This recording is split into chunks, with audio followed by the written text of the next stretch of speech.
بسم اللہ الرحمن الرحیم۔ نبی کریم صلی اللہ علیہ وآلہ وسلم نے ارشاد فرمایا،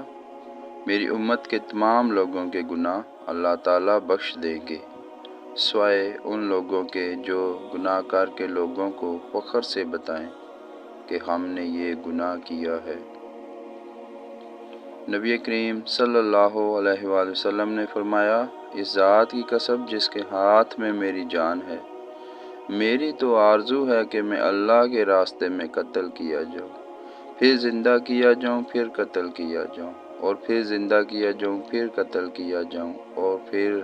زندہ کیا جاؤں، اور پھر قتل کر دیا جاؤں۔ نبی کریم صلی اللہ علیہ وآلہ وسلم نے فرمایا، اللہ تعالیٰ کے ذکر کے سوا زیادہ گفتگو نہ کرو، کیونکہ اللہ تعالیٰ کے ذکر کے بغیر زیادہ کلام کرنا دل کی سختی کا باعث ہے، اور سخت دل آدمی اللہ تعالیٰ سے بہت دور ہوتا ہے۔ رسول اللہ صلی اللہ علیہ وسلم نے فرمایا، جب تم میں سے کوئی شخص مر جاتا ہے تو صبح و شام اس کا ٹھکانہ جنت یا جہنم اس کو دکھلایا جاتا ہے، اور اسے کہا جاتا ہے یہ تمہارا ٹھکانہ ہے، یہاں تک کہ تم اپنی قبر سے اٹھائے جاؤ گے۔